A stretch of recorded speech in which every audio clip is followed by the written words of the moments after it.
En vérité, Ah, il y a une phrase, genre. Il y a une phrase. la Tzadik Zain, la Tzadik Chet, elles sont ensemble. Ah oui, avec celle d'après. Donc, qu'est-ce qu'il fait? Elles sont ensemble. Mais on va d'abord essayer de déguster la Tzadik Zain et on va voir si on est rassasié par la Tzadik Zain. Après, si on a encore faim, on va peut-être faire la Tzadik Chet. C'est un nocturne ce soir? Hein? Allez, oh, c'est ce soir? Non, c'est pas ça. C'est quand alors? On va Bezrat Hashem après le cours. Dégonflé, j'ai compris, c'est que dégonflé. Chas v'shalom. Ça sera un Motzei Shabbat. Alors écoutez mes amis, très important, Bezrat Hashem. Ce soir on va parler de la Sikha numéro 97. La Sikha numéro 97 nous parle d'un sujet qui est vraiment vital à notre vie de tous les jours. Malheureusement, un homme, il a dans sa vie des hauts et des descentes. Akadosh Baruch Hu nous fait faire passer dans des endroits et nous fait faire goûter des chemins, des fois amers, des fois paisibles, des fois doux, et des fois que Dieu nous en préserve, ils sont même piquants. Et Akadosh Baruch Hu, surtout nous, on n'a pas le droit de commencer à se poser des questions. Pourquoi Akadosh Baruch Hu il me fait ça? Pourquoi il me fait pas ça? Comment je peux comprendre? Comment je peux pas comprendre? Ça je peux tenir, ça je peux pas tenir.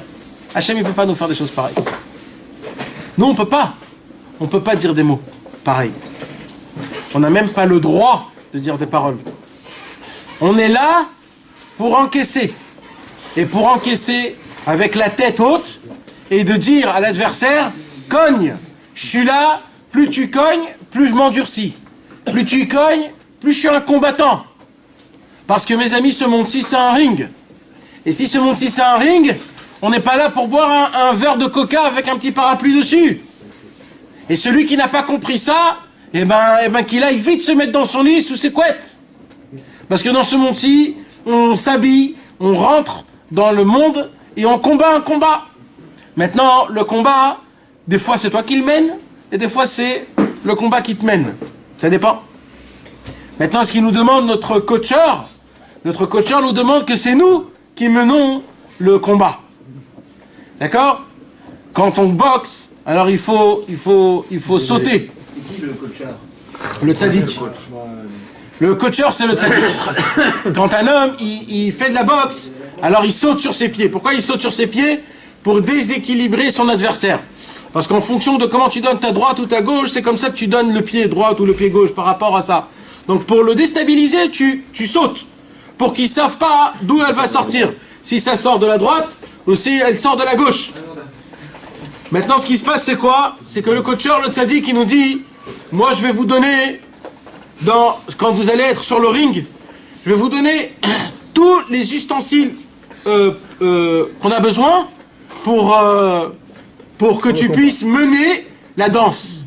Car c'est toi qui vas mener la danse. Maintenant, je vais te donner les tactiques. Je vais te donner les apprends-coups. Comment te garder toutes les gardes de tous les côtés pour que même s'il y a des coups, tu sais les esquiver. Non, même pas les encaisser, les esquiver. Les enlever complètement pour pas que tu reçois ces coups-là sur toi, tu comprends? Maintenant, si tu reçois un coup sur toi, c'est à cause de qui? C'est à cause de toi. Pourquoi? Parce que tu as mal esquivé. Tu as mal mis ta garde, tu as baissé ta garde. Parce que normalement, les conseils que ton coach te donne, ce sont des conseils que, dans tous les cas, quand tu montes sur le ring, des coups, tu ne dois pas en recevoir, même si tu en reçois, tu les esquives, et si c'est bien, t'en donnes même, là où il faut. Maintenant, plus que ça, le coach, qu'est-ce qu'il fait? Il t'apprend des coups qui sont mortels. Ça veut dire, il te dit, écoute frère, si tu sais frapper ici, avec cette puissance-là, avec cette vitesse-là, en bien respirant, sache que c'est le chaos. C'est le chaos mamache. Et le tzaddik, il t'apprend pas une seule prise, pas deux prises. Le tzaddik, il t'apprend des centaines de prises. Le tzaddik, il t'apprend des chaos qui suffit que... Et que tous les chaos, il te les apprend que mamache. C'est-à-dire, c'est au moment où tu les fais, ça fonctionne. C'est-à-dire, c'est pas peut-être. Les Ouman Rosh Hashanah, Mitzvah Gdolah le Simchat Tamid, le Tikkun HaKlali, tout ça, c'est quoi? C'est des prises de karaté ou je sais pas de quoi, que la personne, quand elle reçoit ça, tout de suite elle est à plat par terre, elle ne peut plus rien faire. Maintenant c'est ce qui se passe nous avec le Yetzer Hara. Rabbi Nachman de Breslev, Lui, ça a été une des personnes qui a vécu dans le ring plus que le monde en entier et qui connaît toutes les prises et toutes les magouilles du Yetzer Hara. Car Rabbi Nachman de Breslav, il est rentré en combat de tout cas et de tout niveau possible avec le Yetzer Hara. Et il connaît le point faible du Yetzer Hara. C'est ça le pire. C'est qu'il connaît le point faible du poids lourd qui est en face de toi, le mec. C'est pas juste maintenant un adversaire que tu vas atteindre et que tu vois que cet adversaire, jamais tu pourras l'atteindre. Ça se peut que ton adversaire, c'est un poids lourd, il fait 500 kilos, il a une masse comme ça grande, et toi, tu es tout petit, tu es tout maigrichon, tu sais pas comment tu vas te prendre cette masse, mais le coacheur, il te dit, écoute, je vais te dire un secret qui vaut $1 milliard, tu lui touches la hanche, il tombe par terre tout de suite. Le tzaddik, Rabbi Nachman de Breslev, il connaît tous les points faibles du Satan. Il connaît tous les points faibles du Yetzer Hara, et il nous les a tous dévoilés. Il faut juste les appliquer. Mais malheureusement, on a peur d'appliquer. Pourquoi on a peur d'appliquer? Parce qu'il y a ce que je vois devant mes yeux. Comme ce qu'on a étudié il y a un instant sur le Chumash, ou alors tu te fies à tes yeux, en regardant la masse qu'il est le Yetzer Hara, ou alors tu te fies à ton coach, que lui il te dit où il faut taper, quand il faut taper, combien il faut taper. Si tu te fies ou à ça, ou à ça. Mais dans tous les cas, si tu te fies au coach, t'es gagnant. Si tu te fies à tes yeux, t'es perdant dans tous les coups. Mais malheureusement, comme nous on vit par rapport à nos yeux, on vit par rapport à nos sentiments soi-disant, on vit par rapport à ce qu'on ressent, alors à cause de ça, je peux pas faire ce qu'il faut, ce qu'on me demande de faire là où je dois faire. Et à cause de ça, je perds mon round. Maintenant, Rabbi Nachman, il nous dit, je voudrais que vous appreniez, que vous regardez une des personnes qui était aussi un combattant dans sa vie, et que lui, il a vécu avec toutes les chances de perdre dans ce monde-ci, et en vérité, il a gagné, il est parti de ce monde-ci avec une tête très haute élevée. David Ameller. David Ameller, il est né d'une façon et d'une manière qui devait tout de suite mourir, tout de suite être mort. Il devait être, comment ça s'appelle, un mort-né. Et Akadosh Baruch Hu, il a eu pitié de lui, il a donné cette pitié à Adam Arishon, Adam Arishon lui a donné 70 ans de sa vie. Grâce à ça, Adam Arishon, il a pu vivre 70 ans. Quand il est né, Adam Arishon... David Ameller, pardon. Il a peut-être 30 ans, ça, non 70. Adam Arishon, il devait... J'ai entendu que Moshe Rabbeinu avait une partie aussi. Nahon, parce qu'après, qu'est-ce qu'il s'est passé à Adam Arishon? Dès qu'il est arrivé à 970, 930, il a dit, tu dois partir. Il a dit, quoi? Et Wisson et tout ça, il n'a pas voulu, il a repris. Et Moshe, il a donné un petit peu, Yaakov, il a donné un petit peu, ouais. Alors, Moshe, il devait vivre plus que 120 ans, alors. Ouais. Il y a un midrash comme ça, mais je ne me rappelle plus exactement c'était qui les tzadikim que chacun ils ont donné un petit peu. Yaakov il a donné, Moshe il a donné, etc. Non, 120, oui. Alors, Bekitsour, qu'est-ce qui se passe? Il se passe que quand il est né, et on l'a tous pris pour un mamzer. Pourquoi? Parce qu'il est né dans une période que Kaviachol, son père n'était pas avec sa mère. Mais en vérité, il était, mais il ne savait pas. C'est une longue histoire, on n'a pas le temps de raconter. Et Bémet, il est sorti autre que ses autres frères. Et c'était lui le berger. Et tous les autres frères, c'était tous des grands tzadikim, qui étaient proches de la royauté. Et ainsi de suite, toute sa vie de David Ameller, le pauvre, il a souffert énormément. Son fils l'a poursuivi pour mort. Shaoul, le roi, il a voulu le tuer plusieurs fois. Et il y a eu toujours plein de guerres. Même quand il a été décrété comme roi, on ne l'a pas mis roi tout de suite. Pendant des mois et des années, il était le roi juste de Hebron. Après, on lui a donné le roi de Jérusalem. Et quand, à la fin du compte, le but duquel il est venu pour faire sa mission, c'était de créer le temple, même Akadosh Baruch Hu, il vient et lui dit, tu ne pourras pas construire le temple, car tes mains, ils sont salies de sang. Tellement de guerre il a fait. Alors là, il n'en pouvait plus. Il n'en pouvait plus. Mais on voit qu'avec tout ça, le seul homme de toute la Bible, la seule personne, la première personne depuis la création du monde qui n'a pas arrêté de faire de louanges, ça a été David Ameller. David Ameller, ça a été l'homme qui a écrit le premier livre de la Tfila dans la Bible. Avant David Ameller, il n'y a eu aucune Tfila qui a été écrite dans la Bible. Il y a eu des petites prières comme ça à droite à gauche, mais des prières mamash, ça a été David le premier qui a dévoilé le secret des psaumes. C'est quoi les psaumes? Les psaumes, c'est pas une prière qui est simple. Les psaumes, c'est prendre une période, prendre un fait dans un cas d'une vie. Et quand on parle d'un fait, c'est un fait normalement qui est très mal, très pas bien. Et qu'est-ce qu'il a fait David Ameller?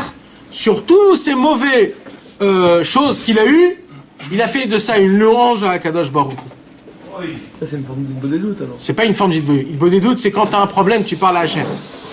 L'Hitbodedut, c'est quand tu as des problèmes, ou alors quand tu veux raconter des choses à Hachem, tu lui parles. C'est vrai que dans l'Hitbodedut, il y a aussi des louanges, il y a aussi des remerciements, il y a aussi tout ça. Mais l'Hitbodedut, c'est faire couler ton cœur. David Ameller, c'est pas ça qu'il a fait. David Ameller, il a fait plus haut que ça. David Ameller, il a vu le problème, il a ressenti le problème, et il s'est travaillé sur soi-même pour rendre le problème un cadeau de Dieu, jusqu'à en remercier, pas remercier, à faire des louanges à Hachem que tu m'as fait ce problème-là. Le deuxième psaume de Tehillim, c'est une louange. Une louange, quand je dis une louange, c'est pas un remerciement, c'est beaucoup plus haut qu'un remerciement. Une louange, c'est je loue à Kadosh Baruch Hu que c'est mon fils qui me poursuit pour me tuer. Bevor Romipne Avshalom Bno. Tu t'imagines de quoi on parle? Est-ce que vous connaissez, vous, quelqu'un qui prend une... C'est impossible. C'est possible. Si David, il a fait, c'est possible. Nous, quand on a une galère, tout de suite, on éclate et on fait le contraire de louange. Chazvé Shalom. On fait des... Je sais pas comment on dit. On fait des... Non, on dit, on demande que ça s'arrête. Non. Il disait Toda que ça arrive. Pas Toda, c'est ça que j'explique. Pas Toda. louange. Je loue. Ouais. Je loue, ça veut dire c'est plus. Ça veut dire... Oui, d'accord. C'est énorme. Il va pas faire autre chose. C'est énorme.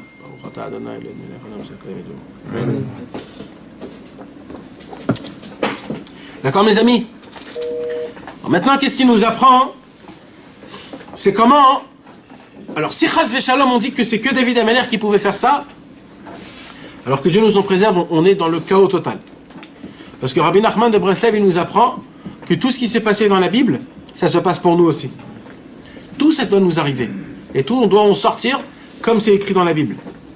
Ça veut dire que si Chas Veshalom, il y a des problèmes comme David, il en a eu, on est obligé d'arriver à un niveau, à louer, à comprendre que tout ce qu'Akadosh Baruch Hu il me fait, c'est pas juste, c'est pour mon bien. C'est pas que il y a pas meilleur pour moi que ça. C'est que c'est le plus beau cadeau qu'Akadosh Baruch Hu il peut me faire. Tu dois arriver à ce tas de niveau-là dans ta tête. Que c'est le plus beau cadeau qu'Akadosh Baruch Hu il peut me faire. Jusqu'à en faire de ça une louange à Akadosh Baruch Hu. Et c'est justement après qu'il faisait une louange qu'il arrivait à ce tas de niveau-là. Il arrivait à comprendre ça. Quand il arrivait à comprendre ça, là le problème il s'enlevait. Maintenant, il ne faisait pas pour ça, pour que le problème il s'enlevait. Il s'en foutait de Bichlal si le problème il est ou il n'est pas. Parce que lui, de base, ce problème-là, c'est un cadeau de Akadosh Baruch Hu. Maintenant, mes amis, on a tous le pouvoir de faire ça. Parce que David Ameller, c'est tous notre ancêtre. C'est tous notre ancêtre. David Ameller. Si David Ameller, il a écrit les Tehillim pour nous aujourd'hui, et il y a écrit que les Tehillim, c'est fait pour nous tous, parce que les Tehillim, ils ont été écrits par le roi HaKodesh. C'est quoi le roi HaKodesh? C'est la dernière Torah du Likutei Moharan. La dernière Torah du Likutei Moharan nous dit que David Ameller, il a fait rentrer dans chaque parole des Tehillim le roi HaKodesh, que chaque problème qui puisse arriver à un homme dans sa vie, son problème est écrit dans les Tehillim. Et que grâce en lisant les Tehillim, avec une croyance, une émouna, de la foi, et avec du bitachon, de la confiance envers Hachem, que chaque mot il peut changer le monde, et ben ça peut faire Bémet son travail. Et c'est Bémet, c'est ce qui se passe quand on lit les Tehillim avec une grande ferveur, et avec une émouna. Il suffit juste de lire des Tehillim, et vous allez voir comment tout change. Et le problème c'est quoi? C'est qu'on n'arrive pas à revivre les mêmes paroles de la même façon de comment David Ameller il les faisait. C'est de là où Rabbeinu il vient et il nous apprend quelque chose d'énorme. Qu'est-ce qu'il dit Rabbeinu? Il dit Rabbeinu dans la Torah Tzadik, dans la Sikha Tzadik Zayin qu'on va lire, il dit quand un homme il dit des mauvaises nouvelles, à cause de ça il ne peut pas dire des Tehillim. Est-ce que quelqu'un peut m'expliquer qu'est-ce que ça veut dire? Il ne peut pas louer. Un homme qui dit des mauvaises nouvelles, ne pourra pas dire des Tehillim. Parce qu'il accepte pas la situation. Pour lui, c'est une mauvaise nouvelle. Bah oui. il faut bien les S'il voit le bien dans tout, il va pas. Quoi? Non, c'est-à-dire maintenant, J'ai pas compris. il y en a que quand ils disent à quelqu'un qui est mort, alors ils ont le. Pardon. Ah, Ça, c'est annoncer une mauvaise nouvelle. J'ai compris d'être pressé d'annoncer la nouvelle. Alors dans la Gemara, Heureux. Non, il y en a qui ne le disent pas. Même à l'époque de Rabbeinu, quand ils vont, il y a des gens qui mourent. Ils ne le disaient pas, mais ni au père ni à la mère, pourquoi qu'ils rentrent en deuil tout. Non. alors dans la Gemara, il y a écrit que c'est assourd de donner des mauvaises nouvelles. Assourd. Alors comment on fait?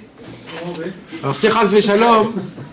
Si Chas Veshalom, un papa est mort, il faut dire maman est vivante. Et de là on apprend le contraire. Comme ça il est écrit dans la Gemara. S'il est bête en fait. S'il est bête, ben il reste bête. Ok, mais. Aïn mal à saute. Dans la Gemara, il y a écrit que c'est assourd de donner des mauvaises nouvelles. Assourd. On n'a pas le droit de donner des mauvaises nouvelles. Il y a que ça comme mauvaise nouvelle. Oui, c'est hein? quelqu'un qui est mort. Alors il y a quoi? Je sais pas, un compte qui est bloqué. Quand il y a un compte qui est bloqué, tu dis pas au Hachem, les autres ils sont ouverts.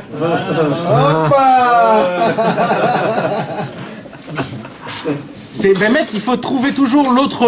C'est un côté bien. Mais pourquoi? C'est quoi ça? Ça veut dire quoi?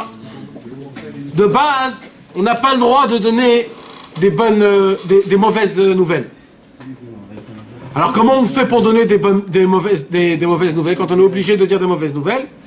Il faut trouver le contraire qui existe bien sûr en bien pour que la personne elle comprend le contraire de la chose. Vous comprenez? Pas de dire un mensonge. De trouver vraiment, comme je vous ai dit, quand un papa il est mort, on dit Baruch Hashem, maman est vivante. D'accord. Quand la maman est vivante, bien sûr. Et sinon? Sinon, eh ben, il faut dire Baruch Hashem, les enfants ils sont vivants. Il faut essayer de trouver toujours le contraire. Comme ça, la Gemara elle nous dit qu'il faut dire, et la Gemara elle raconte, sur les Tanaïm et des Amoraïm. Quoi? C'est dans la famille. Ouais. Il faut annoncer à plein de gens ce J'ai dit comment il faut dire. Mais ça veut dire que tu vas pas appeler le voisin et lui dire mon père ma mère elle est vivante, tu vas dire de quoi tu me parles. C'est pas méchant, c'est la vérité. Tu vas appeler le cousin, le machin, tu vas leur dire t'es au courant, maman elle est vivante. Non mais c'est sincère. C'est un truc qui s'annonce à plein de gens en décès des fois pour les prières, pour les machins, c'est pas très beau hein. C'est quoi, c'est de peur de casser la moula? Non, c'est une mauvaise nouvelle. Non. Faut pas annoncer une mauvaise nouvelle. Non, tout simplement, il ne faut pas annoncer une nouvelle nouvelle. Mais qu'est-ce qu'on apprend de là? La Gemara elle nous raconte. Faut pas être le messager d'une nouvelle nouvelle ou Ouais. c'est pas bon de dire la mauvaise dire c'est la mauvaise oui, nouvelle c'est elle-même c'est pour ça qu'on a crié. ça. c'est quoi le moment là tu laisses couler nous-mêmes ou Et de toute façon, il y a bien quelqu'un qui va l'annoncer la mauvaise Non, nouvelle. mais c'est pareil. Ah ouais. si on l'écrit Non, je crois que c'est pour ça qu'il les écrit. L'année dernière, pour que la personne pour annoncer un décès, pour dire à quelqu'un préciser le contraire. Ouais, comment ça Pour informer, t'es obligé. Bah non, c'est à la femme. Il y a une mitzvah d'aller à Mon père l'enterrement. va très bien. Voilà, c'est ça. C'est ça. C'est comme ça. Mais alors de l'écrire, c'est pas de le dire. C'est pareil, c'est pareil. Pareil. Mais non, mais et de limer Bon bah. Vous êtes tous La Gemara elle raconte qu'il y a des Tanaïm et des Amoraïm qui ont raconté des mauvaises nouvelles. Et à chaque fois qu'ils ont raconté des mauvaises nouvelles, il y a eu un mauvais truc qui se sont passés sur eux. À chaque fois qu'ils ont raconté une mauvaise nouvelle. Et par rapport à la mauvaise nouvelle, il s'est passé quelque chose qui ressemble vers la personne en elle-même qui a raconté la mauvaise nouvelle. Donc de là, la Gemara, elle dit qu'on n'a pas le droit de raconter une mauvaise nouvelle que par une bonne nouvelle. Comme ça, il t'arrive du bon. Comme ça, il t'arrive que du bien par ce mauvais nouvelle-là. C'est compliqué, mais il faut essayer de trouver. ah mais si c'est ton père qui est décédé tu peux l'avancer aux autres alors si quelqu'un vient nous c'est une annoncer mauvaise nouvelle aussi Non, pareil, c'est pareil, c'est pareil. Hein? Quelqu'un qui veut nous annoncer une mauvaise nouvelle, on veut pas. C'est bien de pas l'écouter, genre. C'est surtout la personne elle-même qui dit la mauvaise nouvelle, on parle. C'est le porteur de mauvaises nouvelles. Oui, mais t'as dit que celui qui apporte la mauvaise nouvelle, que les Tanaïm et toutes les Ouais. ils ont remarqué que celui que même il reçoit la nouvelle, Non, il lui arrive. non, que celui qui était porteur de la nouvelle. Ah d'accord. Ouais. C'était que ceux qui portaient la nouvelle, il leur arrivait des choses qui étaient pareilles de la mauvaise Tu dois nouvelle. annoncer la mauvaise nouvelle, mais accompagner tout de suite d'une bonne nouvelle. Non. À travers une bonne nouvelle. À travers une bonne nouvelle. À travers une bonne nouvelle. C'est même pas une bonne nouvelle, c'est juste que c'est pas une nouvelle. Ta mère est vivante. Ah, Oui, il faut quelque chose le contraire, quoi.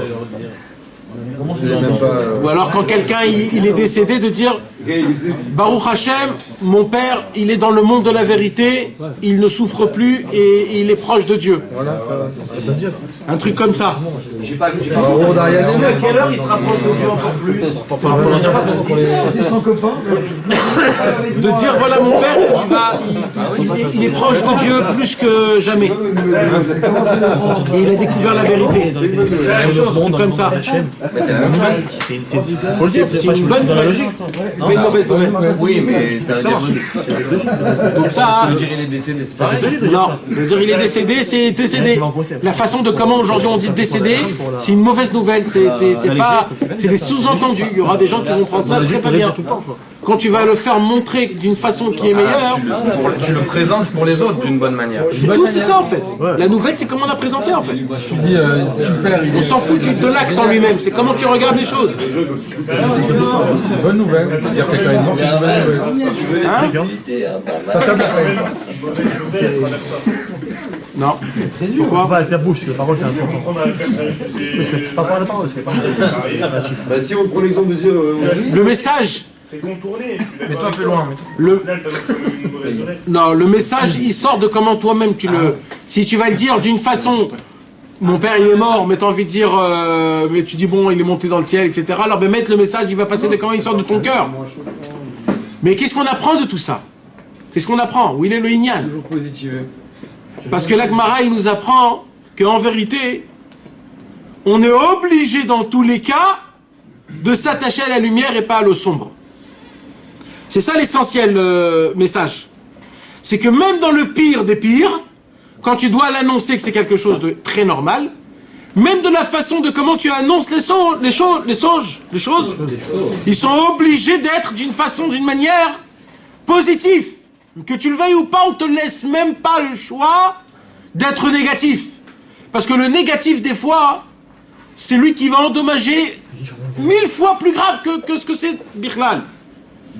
Et le fait est de pouvoir accepter ça d'une manière positive, même si c'est quelque chose de très grave, ça se peut que tu casses complètement le négatif.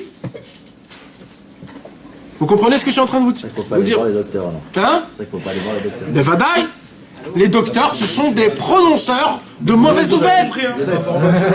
Des informations. Ça va, pas bien mettre. Et ça veut dire quoi ça quand il y a des gens 2 qui secondes. disent Hein? Il y a des gens qui te disent parfois ouais je vais aller faire mon scanner la semaine prochaine. Ouais, Pourquoi? Pour vérifier si tout va bien. ouais. Chas v'shalom. C'est pas grave ça. Ça, c'est vraiment les pauvres. Vraiment les pauvres. Alors quoi, comment il faut dire? Alors normalement, Je- j'y vais pas parce que je suis très bien.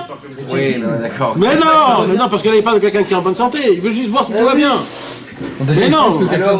Alors s'il pense que quelque chose va mal, alors c'est ça. Lui il est malade de ça, qu'il va voir un psy. Vaut mieux.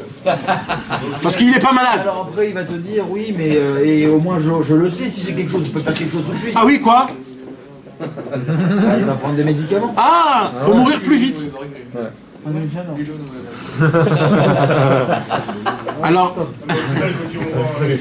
Alors non, alors Bémet, ça fonctionne. Alors je répète. Quand une personne donc, elle est porteur de mauvaises nouvelles, alors le fait est de dire la mauvaise nouvelle, je vous l'ai déjà dit ça dans la Sikha numéro 50. Dans la Sikha numéro 50, on a beaucoup parlé des docteurs, tous les liens des docteurs. Et là-bas, on avait dit une chose qui est très importante. C'est quoi? C'est que, des fois, une personne, elle est malade. Mais elle ne sait pas qu'elle est malade. Quand elle va chez le docteur, et le docteur dit, oui, vous êtes malade, vous avez une maladie un tel, alors sachez que le moment où il dit ça, dans le ciel, il tamponne, oui, il a vraiment cette maladie. Tant qu'il n'avait pas dit ça, dans le ciel, c'est suspendu. Peut-être oui, peut-être non. On attend, on voit Alors, comment. ne rien faire. Mais Vadaï, mais de base, pas de rien faire. Alors, ok. Et faut ceux qui meurent d'une maladie alors qu'ils n'ont jamais été rien faire. Alors, non, mais ça veut pas dire qu'à cause de ça, on n'est pas malade. Je te parle en général comment ça fonctionne au début. Au début. Au début, quand un homme, il va pas chez un docteur, ça veut dire quoi? C'est-à-dire que le docteur ne déclare pas la maladie elle a moins de force. Tant que le docteur n'a pas déclaré, la maladie elle a moins de force. Ça veut dire même celui qui va chez un docteur, au moins de dire au docteur, de pas dire qu'est-ce que j'ai. Juste comment arranger le problème. Mais il faut pas, tu ne dis pas le nom. C'est la mauvaise nouvelle, il faut qu'il lui dise Voilà. par le Rabbeinu, quand il était malade, on a lu ça dans les Mitroufa. Rabbeinu, quand il était malade, il a dit quelque chose de très important. Il a écrit dans la lettre, il a dit, je veux que vous priez tous pour moi. Et il a dit, je vais pas vous dire de quoi je suis malade, pour pas qu'il y ait de la force dans cette chose-là, mais priez pour moi. Ça veut dire que s'il aurait dit de quoi il est malade, tout de suite, je lui mets une force qui est très forte. Donc c'est pas bien de dire même prier pour un tel parce qu'il est malade de ça et de ça et de ça, ou alors il doit passer. Non, c'est pas la peine de dire toutes ces choses-là. Ça n'existe pas, les maladies. Ça n'existe pas. Les maladies, ça n'existe pas. C'est juste des problèmes. Oui, ben voilà, il faut, mais sans savoir qu'est-ce que c'est. Alors c'est exactement pareil. C'est quoi le Inyan? Le Inyan, c'est comme ça. Quand un homme, Chas Shalom, il est porteur de mauvaises nouvelles, alors la mauvaise nouvelle, elle est telle qu'elle. Quand il a dit de manière négative, elle peut prendre une valeur qui est 1000 fois plus que ce qu'elle était. Parce que, imagine-toi, toi... Lui, il alourdit. Voilà, toi, tu l'alourdis, après je lui dis à lui, il alourdit, après je lui dis à lui, il alourdit. Et chacun là, il alourdit, jusqu'à que ça devient énorme. Et plus tu le dis, plus il a de la force. Alors, comment c'est écrit dans la Gemara? Comment tu dis une mauvaise nouvelle? Quand tu es obligé de dire une mauvaise nouvelle, tu la dis à travers une bonne nouvelle. Tu essayes de trouver le point positif qui est à côté, en lui faisant passer le message de la mauvaise nouvelle, mais par la bonne nouvelle. Quand tu arrives à faire ça, alors la mauvaise nouvelle, elle a moins de force, et grâce à ça, elle a moins d'emprise, et elle a la possibilité presque de s'en aller complètement. Même si c'est un mort. Que le mal du mort, elle te fait moins mal, et qu'il raconte des histoires bien sur le mort, etc. etc. C'est quoi qu'on demande tous en vérité? On demande tous que même les personnes qui meurent, Chas v'Shalom, on veut tous qu'ils restent avec nous. Mais au moins les personnes qui meurent, même s'ils meurent, au moins qu'ils laissent un bon nom dans ce monde-ci. C'est ça ce que tout le monde y désire pour leur père, pour leur mère, pour que tous y vivent jusqu'à 120 ans. Mais c'est ça le Inyan en fait. Top. C'est pour cela, il dit Rabbi Nachman, celui qui est porteur de mauvaises nouvelles ne pourra pas lire des Tehillim. Pourquoi? Parce que tous les Tehillim, c'est quoi? Tous les Tehillim, c'est ce qu'il a fait, David Amelech, avec Hachem Idbarach. Écoutez-moi bien ce que je vais vous dire. C'est vraiment quelque chose que ça m'a pris beaucoup d'années à dévoiler ça.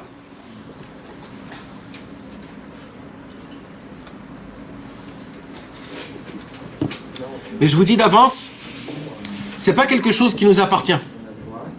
C'est pas de notre niveau. D'accord? C'est du niveau de David Amelech. Et des tzadikim qui étaient très hauts. C'est pas de notre niveau. Donc nous, ce que je vais vous dire là, nous on peut pas le faire parce que nous on le vit pas vraiment. Mais vous voulez savoir comment David Amelech il prenait un problème? On remercie son Dieu. Là je te parle au niveau humain, frère. Niveau humain, Béhémet. Comment David Amelech, son fils aîné, son fils Avshalom, il le poursuivait pour mort, d'accord? Pour le tuer avec Avshalom, il était devenu roi. Avshalom avait toute la majorité du peuple juif était avec Avshalom. David Amelech, il restait que les nuls, ils étaient avec David Amelech. Le fils de David Amelech. Ouais. D'accord, imagine-toi qu'une armée, toute l'armée d'Israël contre David Amelech. Ils viennent tous armés jusqu'aux dents pour combattre David Amelech. Imagine-toi de l'histoire. Comment tu prends ça en bien? Comment? Problème. T'as un problème. Alors écoutez maintenant comment David Amelech il fonctionnait dans son cerveau, juste pour qu'on puisse admirer et peut-être un jour ressembler à ça. David Amelech il se disait comme ça. Ce que je vous dis mes amis, c'est écrit dans un midrash qui s'appelle l'Ekartov. C'est écrit comme ça. David Amelech il pouvait pas prier à Hachem de même sauve-moi, mais même juste de dire le problème. Pourquoi? Parce qu'il disait comme ça. Même de dire à Hachem, c'est du Lachon Hara. Je ne veux pas raconter du Lachon Hara de mon fils à Hachem. Il dit plus que ça. Il dit maintenant, Lachon Hara c'est quoi? C'est entendre, d'accord? Il dit, moi, le Lachon Hara, c'est même voir. Même si je vois un juif qui se conduit pas comme il faut, pour moi, c'est du Lachon Hara, je dois pas croire à ce que je vois. Si je vois du mal, c'est moi le mal. Le mal, il n'existe pas chez l'autre. Mais Rabbeinu, il dit ça, celui qui voit le rachat même. Oui, Nachon. Non, Rabbeinu, il dit, il faut trouver un autre Non, point. celui qui voit le rachat, déjà, il s'est trompé, puisqu'il est pas là, il n'y a pas le rachat. Nachon. Mais là, c'est encore plus, là. David, il disait, ce que je vois, c'est faux. C'est-à-dire, je suis en train ouais, d'halluciner. Donc, il disait, David, si je vois mon fils, avec toute l'armée d'Israël, armée jusqu'aux dents, me poursuit, à moi, pour me tuer, c'est faux. Donc, je peux pas raconter ça à Hachem. Alors, donc, c'est qui me fait voir tout ça? C'est que Hachem, puisque ça n'existe pas tout ça. Donc si c'est que ça, je m'imagine que ça aurait pu être en vrai. Et puisque je m'imagine que ça aurait pu être en vrai, mais que c'est pas en vrai, je loue Hachem que c'est ça ma situation. Ça aurait pu être pire. Que ça aurait pu être vrai, mais que c'est pas vrai. C'est pas vrai. C'est pas vrai. Mais en vérité, c'était vrai. En vérité, c'est vrai. Mais pour David Ameller, c'était faux. T'as compris? Ça veut dire que c'est un double jeu. Hein? Il a fait le coup du table. Mais ça veut dire que c'est très très... C'est très fin. Ça veut dire David Ameller qui se dit, tout ce qui se passe autour de moi, c'est que moi qui le vois. Tout ce qu'il y a autour de moi, ça me tient que à moi. Donc tout ce que Akadosh Baruch Hu, il me fait faire rentrer dans des guerres, etc., c'est que pour mon bien. Parce que tout ça, c'est que moi qui le vois, c'est que moi qui le sens, c'est que moi. En fait, mon Avshalom à moi, c'est un tzaddik gamour. Mon Avshalom, il a jamais rien fauté. Tous les Bnei Israël, ils ont jamais rien fauté. Si moi je vois tout ça, c'est moi le fauteur. Alors je vais prier Hachem et je vais louer Akadosh Baruch Hu que Dieu me fait voir ces choses-là. Parce que moi, je dois me remettre en question. Donc je vais louer Akadosh Baruch Hu. Et c'est comme ça qu'il a fait tous les Tehillim. Parce qu'il ne voulait pas croire que c'est la vérité. C'est du Lachon Hara s'il aurait prié à Hachem de dire sauve-moi du rachat Avshalom. C'était du Lachon Hara. Mais il raconte pas en même temps. Mais ça peut pas être du Lachon Hara pour Ah, mais ça, Hachem. c'est un vrai niveau, ça, Nathan. Bah, justement. Mais c'est ça, justement ça. Pour David Ameller, c'était du Lachon Hara si lui il le dit. Pour David, pas pour Hachem, pour David. Il dit du Lachon Hara. Donc il veut pas dire sur quelqu'un d'autre. Donc il peut pas prier sur personne. Et nous, on doit faire Mais comme il peut pas rester dans ce cas-là, alors il est obligé de se dire que tout ce qui se passe, c'est pas de la réalité, c'est que moi que je vois ces choses-là. Mais en vérité, Avshalom c'est un tzaddik et tous, c'est tous des tzaddikim. Il remontait chaque chose en fait Dans le bien. dans le bien, quoi. Et il faisait de ça une éloge à Akadosh Baruch Hu. Et Akadosh Baruch Hu était tellement touché d'une prière qui était pareille, que tout de suite il annulait le problème. Alors je répète. C'est pas clair. C'est clair, mais j'ai c'est pas très clair. Je répète. Désolé. David Ameller, il se voyait tellement bas, tellement petit, David Ameller, qui lui, il se disait, quand il voit quelque chose de mal qui se fait contre lui, qui est tout petit, qui est vraiment angoissant, comme Avshalom, comme Shaoul, comme tout ce qui se passe, alors il se disait, c'est impossible. Moi, je ne peux pas prier à Hachem d'une manière où je vais raconter à Hachem qu'est-ce que eux ils me font. Parce que c'est eux, c'est des tzadikim, mais vadaï que c'est des tzadikim. C'est des tzadikim. Je peux pas penser de eux que c'est des rechaïm parce que c'est du Lachon Hara. Donc je peux pas t'en parler de ça. Donc j'ai pas le droit de t'en parler de ça. Alors comment je fais? Alors si tu m'as mis dans une situation pareille, je suis obligé de comprendre autrement. De comprendre que tout ce qui se passe, c'est que dans ma tête que ça se passe. Et si c'est que dans ma tête que ça se passe, alors Akadosh Baruch Hu, je te remercie qu'en fait c'est un message que tu me donnes. Et que je dois vivre en fonction de ce message-là. Donc je prends ce message et je le loue en toi parce que grâce à ça, je vais apprendre comment me conduire. Et je transforme ce problème en message. Et grâce à ça, je loue Hachem qu'en fait, c'est ça ma... Tu sais, c'est comme les problèmes qu'on apprend en CE1, CE2. Tu sais, les problèmes mathématiques. Alors le problème... Mais imagine-toi que le problème, c'est un réel. Mais grâce au problème, tu vas apprendre la mathématique. Tu comprends? Donc c'est-à-dire, lui, qu'est-ce qu'il faisait? Il regardait tout ça, mais c'était pas par rapport à son prochain. Il disait jamais que... Il aurait pu prier que Avshalom fait qu'il meurt et puis c'est tout. Ou alors fait que... Mais on voit que dans aucune prière que David Ameller, il demande à personne qu'il soit exterminé, ou tué, ou abattu, ou... Rien du tout.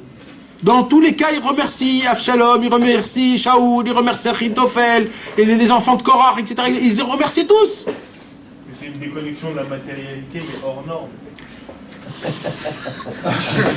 D'accord ? Non mais. C'est pas la Torah 49, ça, il a raison. Tout ça, c'est qu'une image que dans ma tête. Ouais. Bah oui, c'est une Pourquoi matrice. Non, mais attends, tu crois que c'est pas possible? Non, on doit l'espérer, on doit le faire comme ça. Rapitom, oh les gars, vous êtes fous quoi? Rapitom. C'est surnaturel ça. Mais jamais de la vie. Mais qu'est-ce qui vous arrive tous là? Et oh, quand vous voyez un film d'horreur, vous avez pas peur tout de suite après quand la lumière elle s'éteint? Ouais. Alors oh, surhomme, de quoi vous parlez? C'est pas surhomme, il faut juste le croire. Et il avait battu Goliath déjà. Mais c'est qui Goliath? Mais c'était quoi Goliath? C'était rien du tout. C'était quoi? C'était Stam. C'est pas ça la grandeur de David, la grandeur de David. Alors David Ameller. Ne serait-ce qu'on te klaxonne en voiture, t'as envie de tout casser. Alors là, c'est. Comment tu peux expliquer? C'est dans ta tête. Tout est dans ta tête, il suffit de vouloir rentrer dans l'histoire. Au moment où tu veux rentrer, vivre la vraie vie, Rabbeinu il a déjà dit une Torah. La Torah elle s'appelle Echadaya Avraham, unique était Avraham.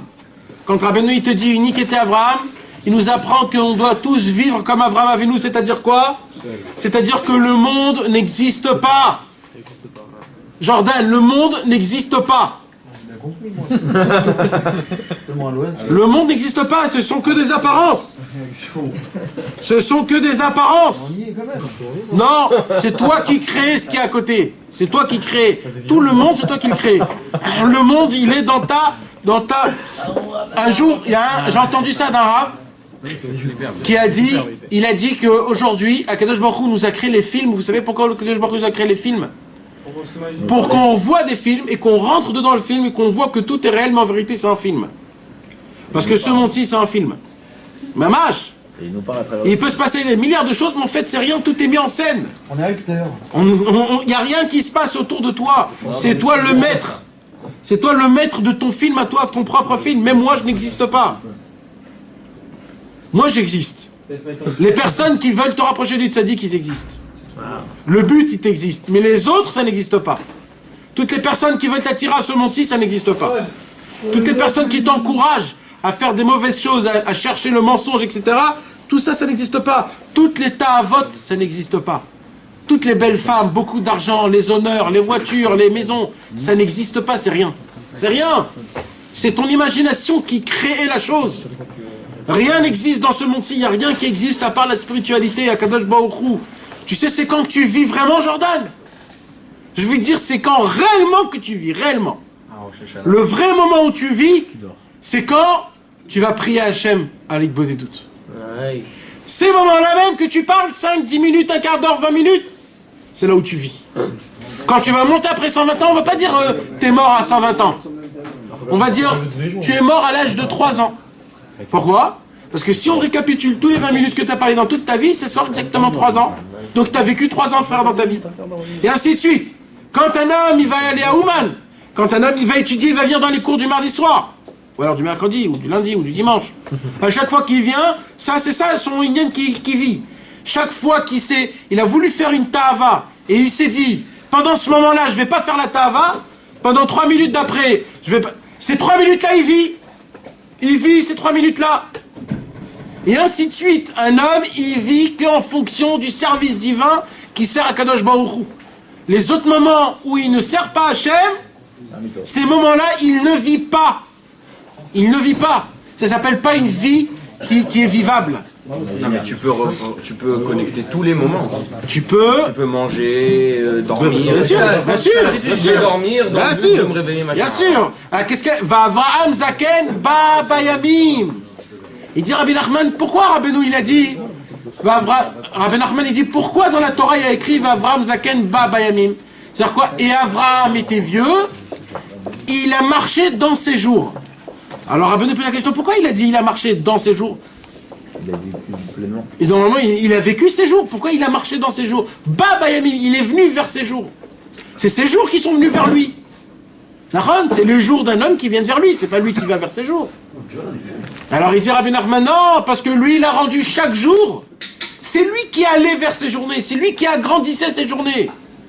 Lui, il remplissait ses journées de vitalité. Nous, on ne remplit pas nos journées de vitalité. Ça, c'est ce qui se passe dans la tête d'un enfant.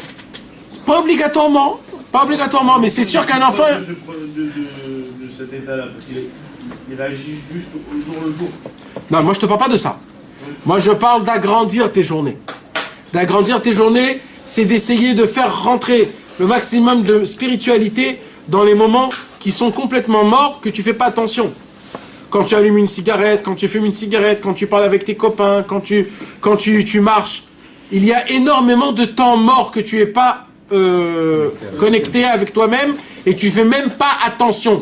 Il y a des fois les gens ils disent j'ai pas le temps. Mais c'est-à-dire quoi? Comme ça que de moments. Nahon, les gens ne sont pas. S'ils auraient vu un homme combien de temps il a en vérité dans sa journée, il serait marron tellement qu'il aurait vu combien de temps mort il a. Le problème c'est que nous on fait pas attention à ces temps morts-là, ces temps morts. Maintenant alors il dit Rabbi Nachman, qu'est-ce qui se passe quand un homme il vit pas ses jours comme il faut, et qu'il vit dans ses tavot, etc. Non pas qu'il vit pas ses jours, mais il rapte ici ses jours. Pourquoi? Parce qu'il voit qu'un homme, sa journée, elle part très très vite. Chez un serviteur de Dieu, les journées sont très longues. Parce qu'il y a énormément de choses à faire. Mais dans le jour du jour, un homme qui ne sert pas Hachem, ses journées, ils passent très vite. Si tu te réveilles le matin, tu dis, purée, comment il est passé cette semaine? On dirait qu'on est déjà faire Shabbat en Shabbat. C'est quoi ça? Ça c'est quand un homme il sert pas Hachem, alors quoi? Il fait pas attention à son temps, donc son temps est mort. C'est pas juste son temps, c'est tout ce qui se passe pendant le temps. Nous on crée, on donne une force à toutes les autres forces qui sont sur nous pour nous faire juger, nous faire bouger, nous faire sentir des sentiments. Mais tout ça c'est faux, tout ça ça n'existe pas. Ça n'existe pas les banquiers mes amis. Les problèmes de banque ça n'existe pas.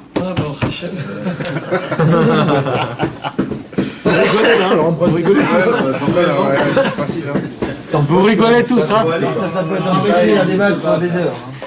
Les problèmes de femmes, ça n'existe pas. Les problèmes d'enfants, ça n'existe pas. Les problèmes de santé, ça n'existe pas, mes amis. Ça n'existe pas. Ça n'existe pas, mes amis.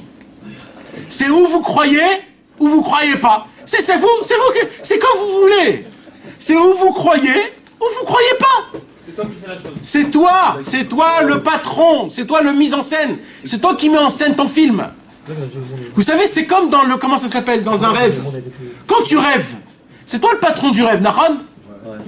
Donc quand tu souffres, c'est parce que c'est toi qui veux souffrir dans le rêve. Non, mais des fois, c'est pas pour autant que tu te mets en star dans ton rêve. Pas toi le Si. patron du rêve, calme-toi. Si, bien sûr, c'est toujours toi le patron du rêve. Tu diriges le rêve. Alors c'est parce que tu sais pas diriger ton rêve. Mais de base, le rêve, il t'appartient, tu fais ce que tu veux avec. T'as jamais rêvé que tu veux voler et tu voles. Alors Oui, mais t'as jamais. Non, mais il y a plein de rêves où t'es frustré. T'arrives pas à t'arrêter. Si. Alors c'est pas toi qui as le rêve dans les mains. Si. C'est toi qui as le rêve. C'est pas. T'es obligé de te réveiller. Mais toi-même, Moshe, quand tu veux te réveiller d'un coup d'un rêve, tu te réveilles. Mes amis, c'est nous le patron. C'est nous les patrons. C'est nous. On n'est pas limité. T'es limité quand tu te mets sous limite. T'es pas limité, Béhémet, t'es pas limité. C'est nous-mêmes. Non. Tu peux être des patrons si t'as de la Emouna. Si t'as de la Emouna, t'es un patron. Je sais pas si t'engages. Même des gens qui sont pas... Regardez les histoires des élèves du Baal Shem Tov. Celui qui savait rien faire. Il savait même pas lire la Torah, le Chumash. Il savait rien. Il passait, il a marché sous le ruisseau. Il a marché à pied, un monsieur qui savait même pas lire, il savait rien faire. Ouais, comment il arrive à faire ça? Il n'y avait pas internet. Il était pas engagé. Hein? Il y avait quoi là-bas? Il y avait, tu sais quoi, il y avait les Cosaques, il y avait l'armée, il y avait des tueries, il y avait des... Oui. Il y avait tout ça, il y avait... Il y avait pas les... Non mais Chané, il y avait des autres choses. Il y avait des... Toi-même t'as dit. Les Tzara, en fonction de chaque chose. Qu'est-ce que tu crois? C'est pareil. Si. Arrête, Maxou, arrête. C'est pour ça que Rabbeinu il vient, il est venu maintenant. Maxou. il dit celui qui croit qu'avant c'était plus facile, il se trompe. C'est pareil, c'est pareil. Il dit eux, ils ont préparé ce que nous on aura besoin et eux, après on prépare pour ceux qui ont besoin. C'est toujours plus facile. Aujourd'hui, il y a moins de pauvres qu'avant. Quand on dit on n'a pas le temps, ce genre de choses, on a beaucoup de temps mort.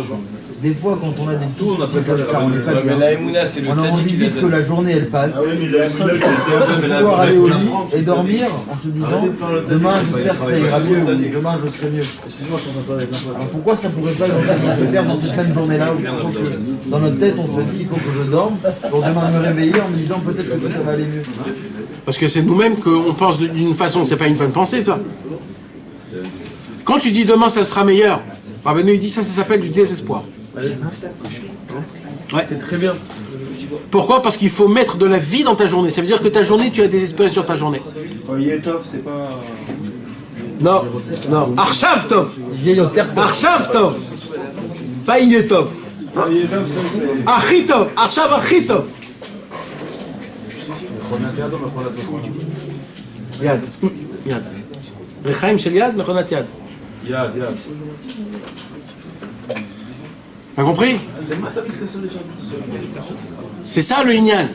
Maintenant le problème c'est quoi? C'est que nous on enlève la vitalité de ce qui est des choses qui sont parties.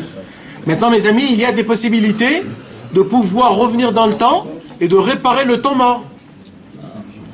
Ça aussi. Marty. Hein? Ben Matt. Comment?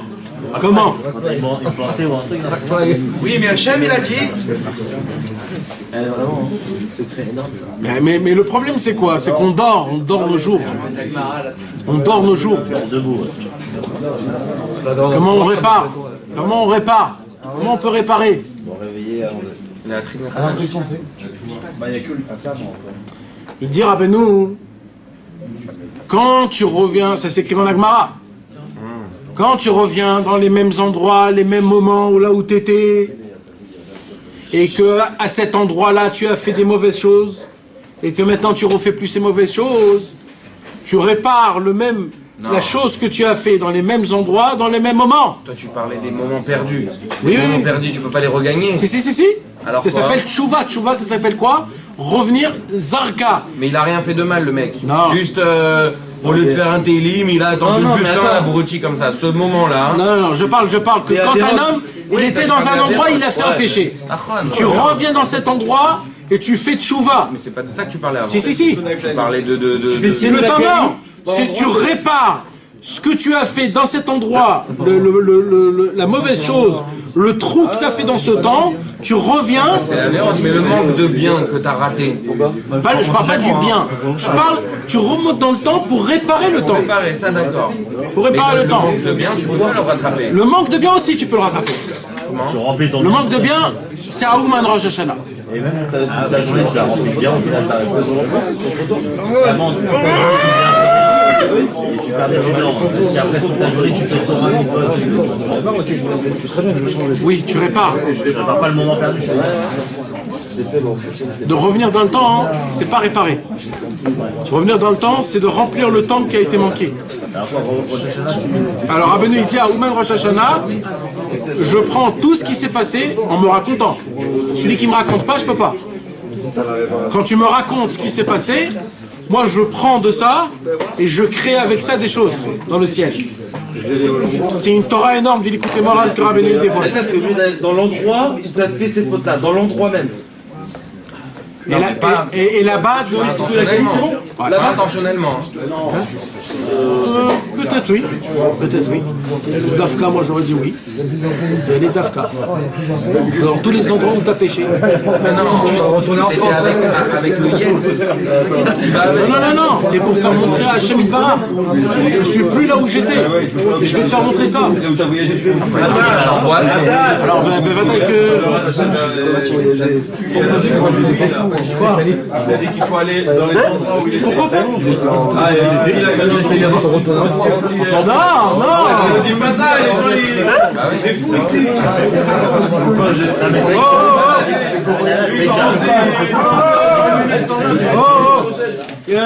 Je retire les gars.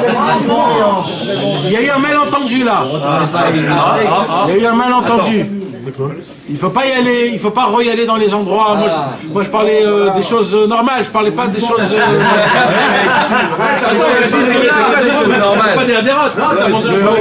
Je parlais du McDonald's. Non, tu vas pas dedans. Tu vas devant et tu vas devant sur la question. Moi, il m'a dit que devant sur le comptoir, tu fais. Non, non.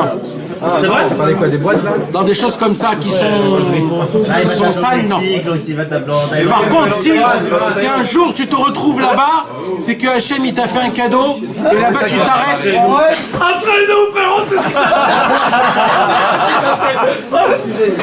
Attends, répète ce que t'as compris. Répète ce que t'as compris là. Mais c'est magnifique!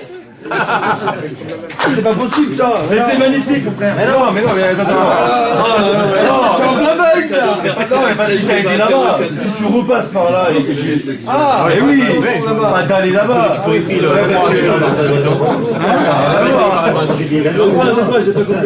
Ça dépend. Ça dépend de chaque chose. Ça façon égale. Maintenant, il y a des choses qui sont très dangereuses. Quand tu reviens là-bas, c'est très dangereux. Si Hachem il te met là-bas, hein. Alors là aussi. Voilà, ouais, d'un coup tu te retrouves. Ça aussi que quand tu dois voyager, ne fais pas le voyage. Pas dedans. Parce que tu vas les Des fois c'est des simanim de Hachem que Hachem il te dit je veux t'accorder cette chouva. Je te fais passer par là-bas. Je veux voir maintenant comment tu seras. Et là-bas, tu passes avec ta barbe et tes péotes. Et tu dis à Hachem, regarde comment j'étais, comment je suis. Ça y est, c'est fini.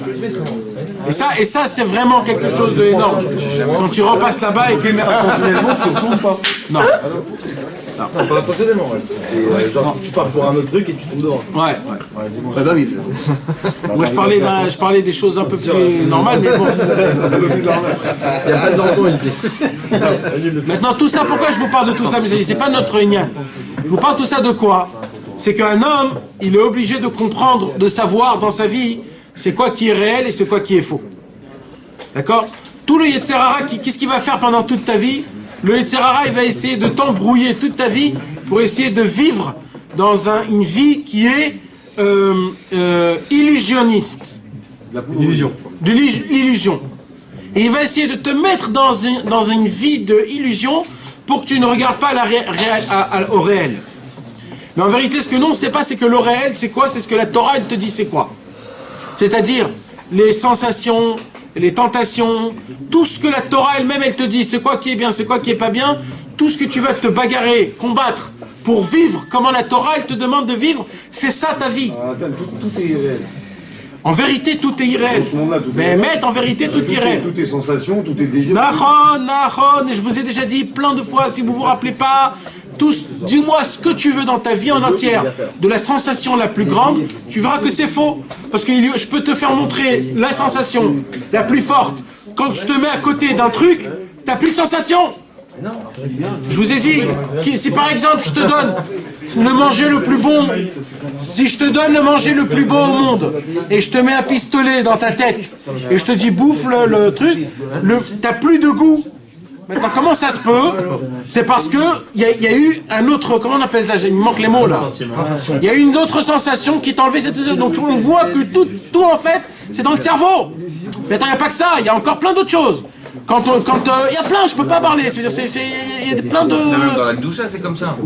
Dans la Gdoucha, non. Tu peux ressentir une hitla à vous, et d'un coup, genre des fois ça boum. Ah non, c'est pas pareil. Moi, c'est pas ça la même chose. La même chose dans la Gdoucha, si je te mets un pistolet je te dis prie, dans la Gdoucha, ça c'est possible. On a vu plein de juifs qui sont morts pour sanctifier Hachem, parce que nous, la Gdoucha, elle est au-dessus de la sensation de ce monde-ci. C'est ça qu'on veut nous expliquer. C'est que la sainteté, la pureté, ce que la Torah nous apprend, c'est au-dessus de ce qui est ce monde-ci. C'est au-dessus. Quand un homme, il se préserve d'une ta'ava.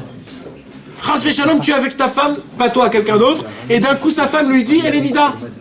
Tout de suite, c'est irréel, ça. Par contre, et tu vois quand même qu'on le fait. Pourquoi on le fait? Parce que c'est la Torah qui te dit. Maintenant, c'est irréel. Donc on voit que c'est plus fort. La sensation de la Torah, elle est beaucoup plus forte.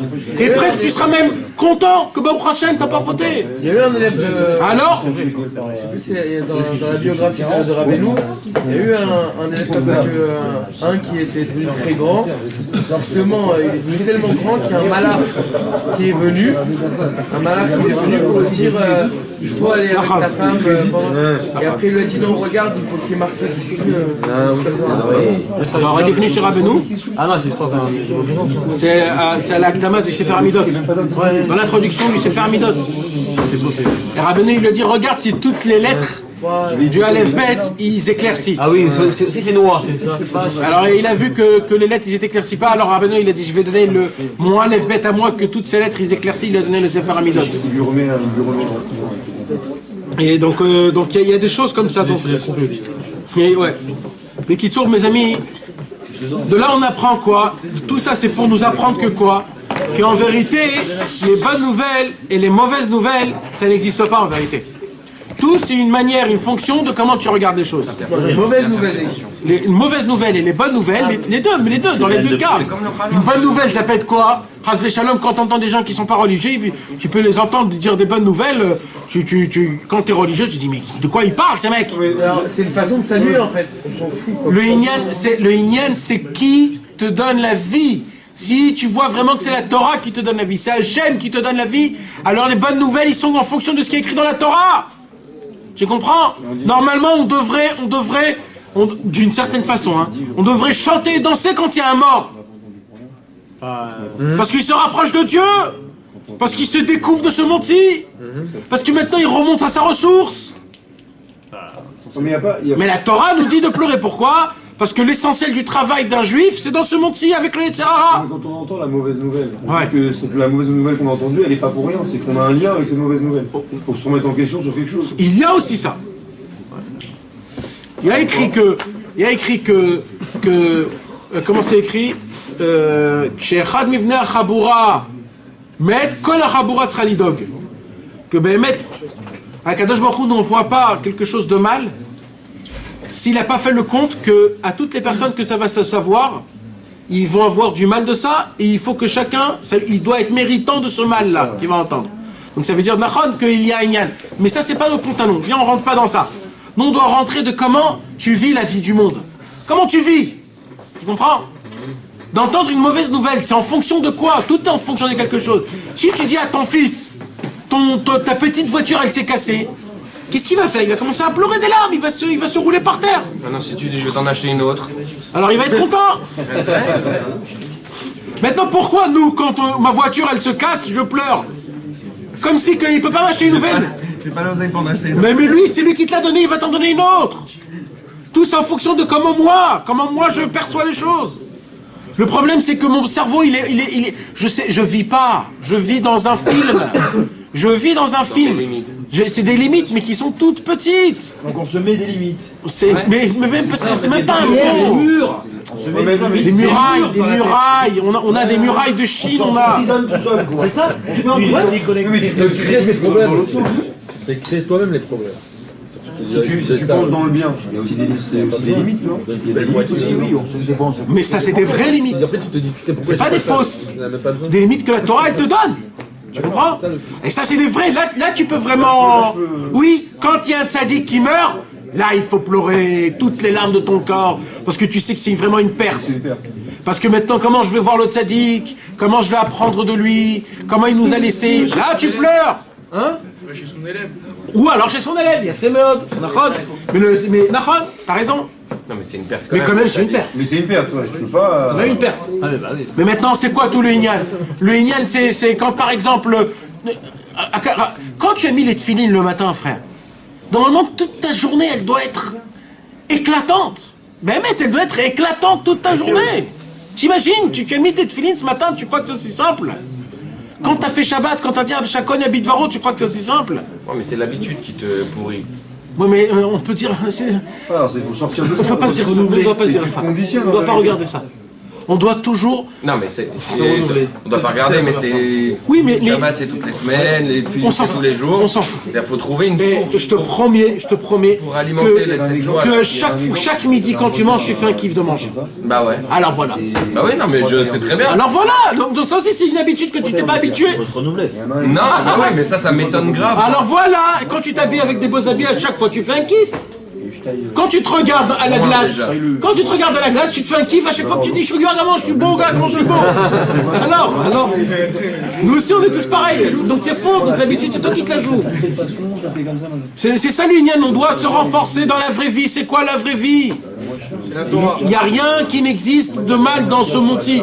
Rabbi Nachman de Breslev, il est là pour nous découvrir comment, en vérité c'est un film, que ce film il est très dur à être détecté. Et Rabbi Nachman nous écrit un livre, comment détecter ce film et comment le regarder. Et après que tu lis ce livre, quand tu regardes le film, tu dis waouh, ce film il veut dire un autre truc complètement. Donc en vérité, il y a une possibilité qui est exceptionnelle, énorme, d'une manière de vivre cette vie d'une façon qui est énorme. Quand il y a un problème, c'est pour essayer de m'enlever des choses, ou alors pour les tsarefoti, c'est-à-dire me purifier, pour me lisser, pour me former, pour que je puisse atteindre des niveaux qui sont plus élevés. Donc tout ce qui peut se passer, ça peut être que du bien, je dois même pas remercier Hachem, mais louer à Kadosh Baruch Hu. De quoi?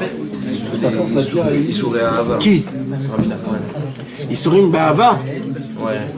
C'est genre, c'est plus de notre époque. Parce que là, nous, on voit du qualité. Isurim Be'ahava. Chez Rabbeinu, il n'y a même pas d'Isurim.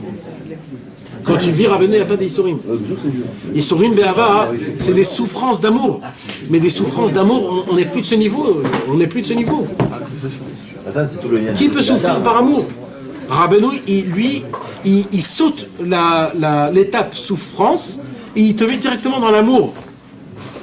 Rabbeinu, il te dit ou alors tu souffres pour rien, ou alors tu es amoureux de Hachem. Tu comprends? Comment t'expliquer ça? Ça veut dire, dans tous les cas, ce qui se passe, parce que même les souffrances, c'est dans ta tête. Même les souffrances, c'est dans ta tête. T'arraches un doigt avec une tenaille. Viens, on soit un peu normal. D'accord? Prends une souffrance normale. Quelqu'un qui est à l'hôpital. Une souffrance. Dis-moi une souffrance. Ouais, ok. Non, une souffrance. Une rage de dents. D'accord? Une rage de dents. Maintenant, ça fait mal, une rage de dents. D'accord? Maintenant, une rage de dents. Dans la tête. Non, ça fait très mal, ok. Quelqu'un, il a une rage de dents. Il y a. Si je te dis que dans 1 heure, la rage de dents, elle va s'éteindre. La souffrance, elle sera pareille ou pas pareille? Non, tu vas attendre l'heure passée. Mais elle sera pareille ou pas pareille là? Elle sera pas pareille. Hein? Elle sera pas pareille. Tu dis ça va aller dans 1 heure, c'est bon. Rabbeinu, il nous apprend que toute la souffrance, elle est pas parce que tu souffres maintenant, c'est parce que tu sais pas combien de temps tu vas souffrir. Et la preuve, c'est que quand tu prends le cachet, tout de suite, tu souffres moins. Tu sais que ça va passer. Parce que ça va passer. Donc il dit Rabbeinu, toute la souffrance, je sais pas comment on dit ça en français, mais aidez-moi. C'est le support sur les épaules, comment on dit? Le fardeau. Le fardeau. Toutes les souffrances au monde, c'est le fardeau. C'est que le fardeau. Maintenant il dit Rabbeinu, si tu te mets dans ta tête de ce fardeau-là, dans 1 heure il n'y en a plus, tu vas voir que la souffrance elle va diminuer. Et comme ça, petit à petit, jusqu'à qu'elle va s'en aller complètement. Et maintenant, ça, mes amis, ce ne sont pas juste des philosophies que Rabbeinu il a parlé. Rabbeinu il a mis ça en application à ses enfants même. Sa fille, elle était malade, elle avait une rage de dents. Il lui a dit, va danser. Il lui a dit, mais papa, tu vois pas de quoi je parle. Il faut y croire aussi, Nathan. Mais ici, il faut y croire. Tu sais que ça veut dire que là, ça veut dire que t'as un problème. Quand t'as un problème, tu dois te dire ça n'existe pas. C'est pas vrai. Et ça marche. Hein? Tu dois te dire ça n'existe pas. T'as un problème, ça n'existe pas. Non, tu peux pas dire ça n'existe pas. Ça n'existe pas. Mais non, mais tu souffres. Je vais transformer. Tu dis que ça n'existe pas. Tu peux pas dire pour l'instant que ça n'existe pas. D'abord, pour jouer, manipuler le mal, tu dis ça existe, mais tu dis il va passer tout de suite. Ça va passer. Ça va passer. Donc déjà, ça a moins de puissance sur toi. Et là, tu vas commencer à voir que c'est toi-même qui peux manipuler le mal. Jusqu'à que tu vas comprendre. Hein? Ça veut dire que là, tu as une conscience de mal. Oui, mais tu es obligé de. Oui. Tu es obligé de passer par ça. Parce que tu es déjà là-bas. Tu es déjà là-bas.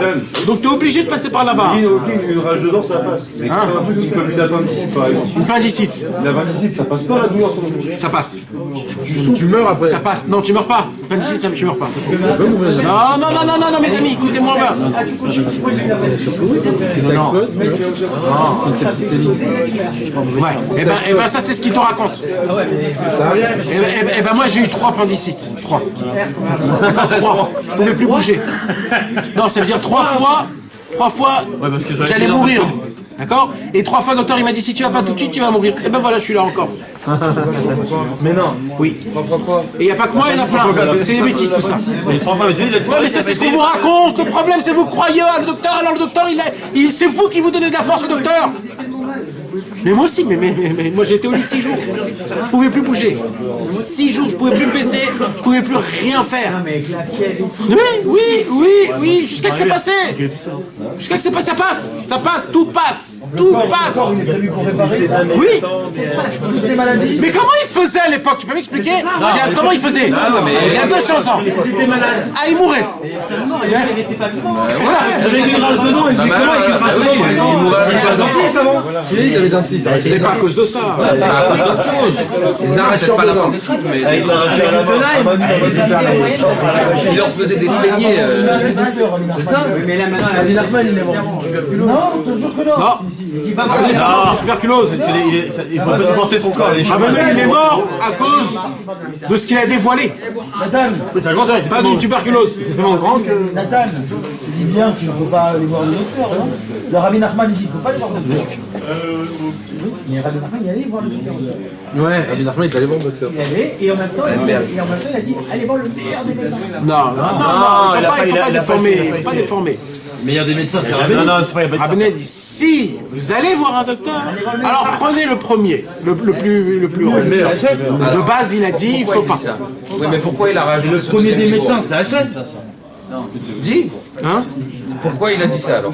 De quoi? S'il était catégorique sur ne pas aller voir les médecins. Parce qu'il a dit comme je. Oui, ce qu'il dit ce deuxième dibourg, c'est qu'il y a un Inyan de. Non, il n'y a pas Inyan, c'est que comme vous n'allez pas tous m'écouter, alors si vous allez faire cette bêtise-là, au moins allez chez le plus grand. Et oui, mais. Le plus grand médecin, c'est Rabbeinu. Mais le plus grand médecin, c'est Rabbeinu. Mais si tu l'écoutes pas, tu vas aller voir le plus grand. Alors c'est Rabbi Nathan. Et Nathan, je te jure que vous allez devenir schizophrène avec tout ça. Non.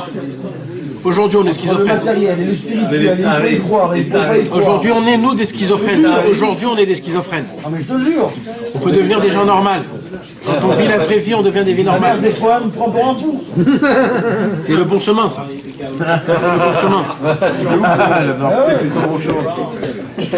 Aujourd'hui, on est prends pour un fou par défaut. Donc t'es pas fou. Si c'est les médecins, Hachem les utilise pour envoyer une réforme. En fait, Moshe Rabbeinu, il avait un comme un bidon ici. Tu veux le mettre à mi-temps ou stam des la pommade? Non, Tu peux revenir. La pommade? non, je sais pas si. Non, dis-moi ce que tu veux dire. Non, vaut mieux que tu dises je n'arrive pas que d'étaler ce qu'il voulait. Le vrai émettre Ratson de Rabbeinu, émettre la mi-temps. C'est écrit les fourrages dans Corvéor. Les fourrages. La kavana de Rabbeinu était de se conduire comme si on était dans un désert. Qu'est-ce qui se passe quand tu es malade et quand tu es dans un désert? Voilà. C'est ça ce que Rabbeinu voulait que tu apprennes. Rien d'autre. Maintenant, t'as compris ça? Il a fait. Où tu en es? Pas là? C'est tout. Mais sache le émettre. Je te dis la vérité, même moi, que Dieu me pardonne. Je prends des cachets des fois. Malheureusement, c'est pas ma volonté, mais même ça, c'est le vrai Ratson de Rabbeinu, c'était ça. À son niveau, c'est ça. Rabbi Nathan, il faisait ça. Ouh là là, Rabbi Nathan, un jour on a dit une ségoula de Rabbeinu. À Rabbi Nathan a dit même ça je veux pas. Même ça je veux pas. Un jour on lui a proposé une ségoula dans Sefer Hamidot. Il a dit même ça je veux pas. Imagine-toi. Pareil pour Rabbi Naftali. La première lettre d'Alim Troufa. La première lettre d'Alim Troufa, Rabbi Naftali, regarde. Parce que c'est. Parce que rien qu'Hachem. Enod Milvado. Hachem, rien qu'Hachem Idbara. Nachon, alors je reviens vers lui. Je veux pas prendre. Comment il va te la dire? T'inquiète pas, c'est pas mon problème ça, c'est pas mon problème. Je me tracasse pas ça. Comment? Je m'en fous. J'y vais vers lui. Ça s'appelle d'être un imbécile pour Hachem. Ne t'inquiète pas. Comment? Il évite à chaque fois Rabbi Naftali dans le. Demain tu fais un accident. Arrêtez.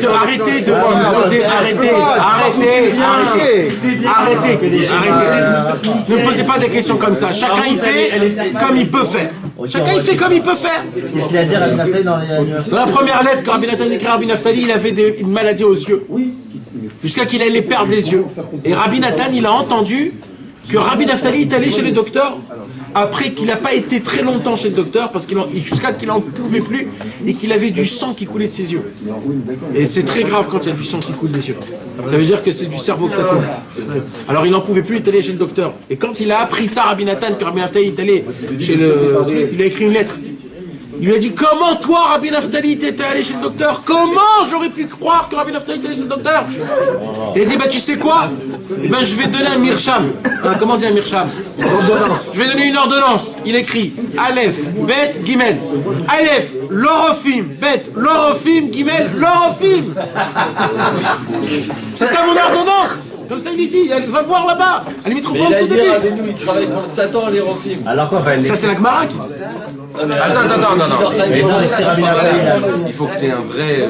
Il faut que tu aies le niveau qui va avec. Parle pas du mec qui fait shachrit une fois par semaine.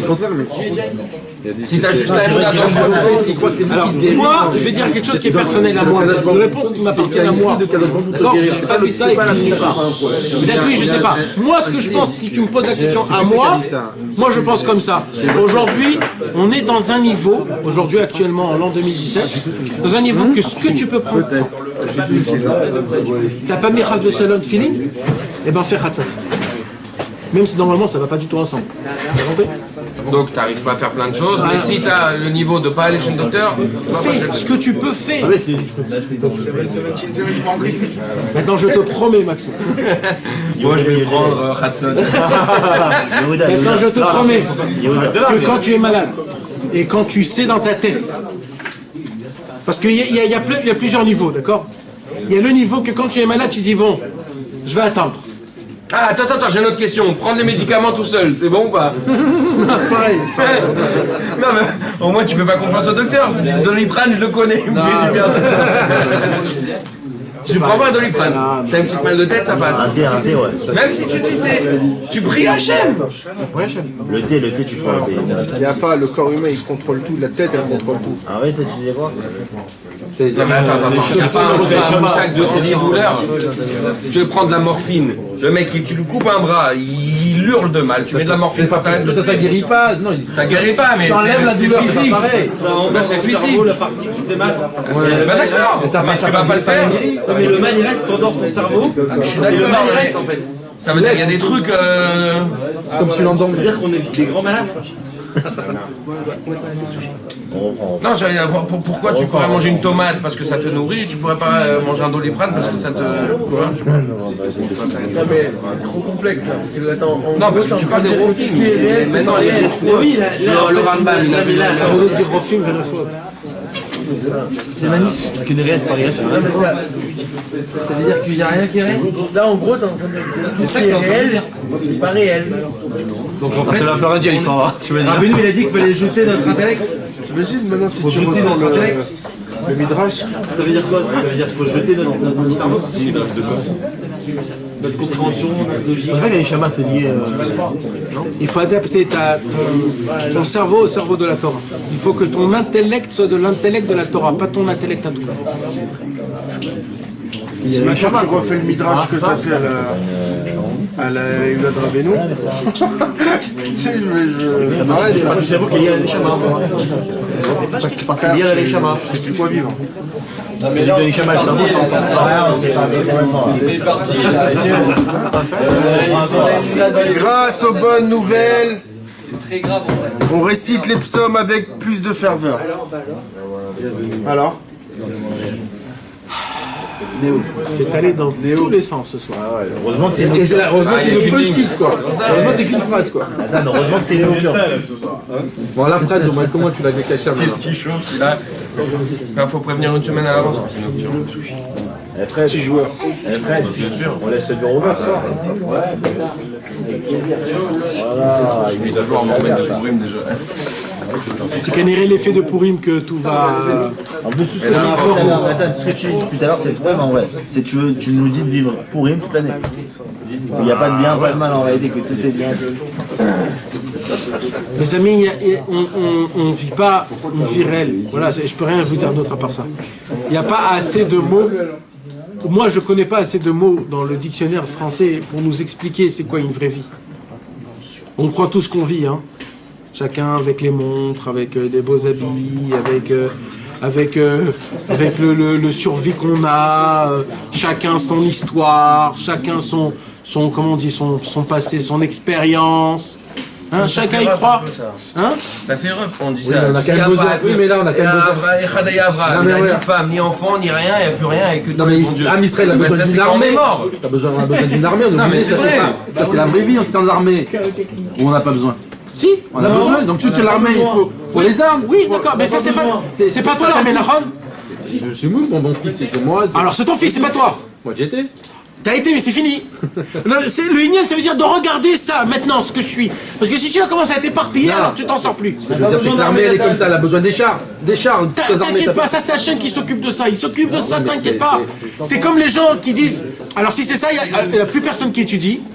Et il n'y a plus personne qui va à l'armée parce qu'il faut étudier. Donc il n'y a plus personne qui fait plus rien. J'ai dit qu'il y a une vie. Il y a un circuit de vie. Oui, d'accord, j'ai compris. Le circuit c'est Hachem. Moi je te parle de toi, rien que toi-même. Le circuit Hachem il le mène. Parallèle. T'inquiète pas, pour ça Hachem il fait le reste. Moi je te parle de toi-même maintenant. D'accord, toi-même maintenant, où tu es, où tu te situes, toi-même maintenant. C'est ça l'union que toi tu dois essayer de te trouver. Tu dois essayer de vivre ta vie maintenant, tout de suite. Pas là où tu étais, ou là où ils sont, ou là où ils vont être. Tu dois essayer de mener ta vie maintenant. Si tu sais pas mener ta vie maintenant, alors il y a une question, et un jour j'avais posé cette question, je me rappelle, dans ce cours-là, c'était dans l'autre bureau, et ça avait fait un très grand balagan, tout le cours, on avait parlé de ça. Et j'avais dit comme ça va refaire un autre balagan.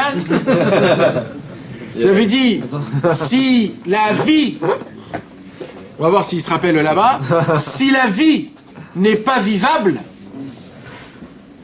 comment tu oses la vivre? Comment tu oses prendre cette vie de Dieu? C'est Dieu qui me l'a donné cette vie. Non, Dieu il t'a donné une vie pour que tu la vis. Mais si tu vis pas cette vie, comment tu oses lui prendre cette vie? Donc, les bases belles cette vie là. Si je la vis pas, je suis considéré comme un voleur. Voilà. Waouh. Bien sûr. Ah ouais, là, c'est fort. Bah oui, bah ça s'appelle voler. Ça s'appelle voler. Akadosh Baruch Hu, il te donne une vie. Quand il y a des gens... Au jour le jour, c'est la dernière journée. Non, mais attends, il te livre, il y a de serre avec. Ça, il est fait pour t'entraîner, pour te chauffer. Bah, dans les entraînements, t'as les dessins. Attends. T'es pas en mode entraînement tout le temps. Si t'étais en mode entraînement, je me tais. Mais il y a énormément de temps où t'es pas en mode entraînement. T'es en mode détente la majorité. Je te parle pas de toi, je parle de Oui, non, complètement. Alors, c'est de ça que je parle. Quand t'es en mode détente et qu'on te dit t'es en pleine guerre. C'est toi qui es là, tu files du... Non, mais franchement, c'est pas vrai, on n'est pas en détente, c'est-à-dire. La majorité du temps, t'es en mode détente. Même si dans les actes, au moins dans ta tête, ta route, c'est une semi-détente. que tu perds ton temps.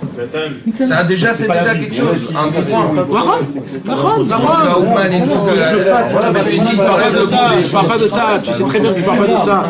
Je parle des gens qui n'ont pas la notion encore de cette notion-là. C'est de ça que je parle surtout. C'est des gens qui n'ont pas la notion, qui ne vivent pas dans la notion de Rabbeinu Hashem que Rabbeinu les apprend. Nous, Baruch Hashem, on a goûté Rabbeinu. On a ces choses-là.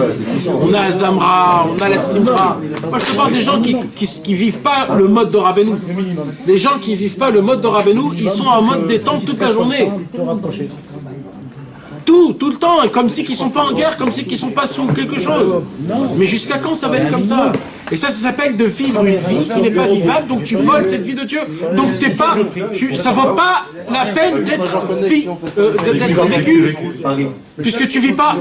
T'imagines combien de gens ils sont prêts à redonner encore une minute pour vivre? Combien de tzadikim ils sont prêts à redonner? Toi tu la vis comme ça. T'imagines ça sera qui vont venir te demander des comptes? Tous les tzadikim qui sont morts à l'âge de 38 ans.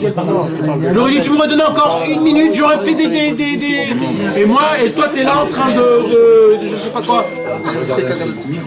Tu comprends? C'est grave tout ça. Alors c'est vrai que ça m'appartient qu'à moi, mais ça c'est un cadeau qu'Hachem me donne. Donc c'est ça que je te dis. Quand un homme il a la possibilité de vivre sa vie d'une manière, comment la Torah et les tzadikim nous apprend comment les vivre, c'est-à-dire en général, d'essayer de regarder tout en bonne chose, de toujours visualiser les points positifs, de toujours regarder le point positif, de toujours essayer d'être joyeux et d'essayer de prendre le maximum, de penser à Kadosh Baruch Hu, d'être connecté avec Hachem, d'être joyeux de chaque chose qui se passe avec moi et de croire que Kadosh Baruch Hu il me mène dans un chemin pour que je puisse découvrir de nouvelles choses, découvrir Hachem dans toutes sortes de moments dans ma vie. Alors là c'est une autre histoire. Là j'ai la possibilité de travailler, de manger, de dormir, même d'aller en vacances. Mais il faut être connecté avec Hachem, il faut être toujours attaché avec Kadosh Baruch Hu, penser à Hachem. C'est pas juste mettre un mot, mettre Dieu devant moi. C'est vraiment de le vivre, de penser, d'essayer de parler avec Kadosh Baruch Hu, de faire entrer. Là c'est une autre histoire. Là c'est une autre histoire. Là je suis pas en mode détente. Là je suis en mode combat. Et quand tu es en mode combat, c'est une autre histoire. Et là il y a possibilité de deux personnes qui vivent la même vie exactement. Un il kiffe et l'autre aussi il kiffe, mais un il est attaché avec Hachem, l'autre il n'est pas attaché avec Hachem. Un il aura le monde futur, l'autre il aura rien du tout du monde futur. Mais c'est juste une seconde dans son cerveau qu'il a pu le recevoir et l'admettre et vivre en fonction de cette... Maintenant, quand un homme il vit en fonction de cette vie-là, alors il vit sous l'emprise d'Akadosh Baruch Hu et la Torah. Et quand il en vit sous l'emprise d'Akadosh Baruch Hu et la Torah, alors là, la vision de ce qu'il a sur tout le monde, c'est une vision d'Avodat Hashem. Et quand c'est une vision d'Avodat Hashem, toutes les nouvelles qu'il dit, ce sont des nouvelles bonnes. Il y a un homme comme ça, il peut vivre comme David Ameller, que David Ameller le plus mal, il le regardait en plus bien. Pourquoi? Pas parce qu'il jugeait tout du bon côté. Parce que de base, tout ce qu'il regardait, c'était que du bien. Donc lui, il pouvait que louer à Kadosh Baruch Hu. C'est pour cela que celui qui dit des mauvaises nouvelles, il peut pas dire des télim. Pourquoi? Parce que celui qui voit des mauvaises nouvelles, il vit une vie qui est humain, c'est-à-dire qui n'est pas d'après la Torah et d'après la vision des tzadikim. Donc qui est l'inverse de ce qu'il a fait toute sa vie, David Ameller. Donc automatiquement, quand il dévoile une mauvaise nouvelle, il donne création au mal. Et quand il donne création au mal, c'est l'inverse de tout ce qu'a dit David Ameller.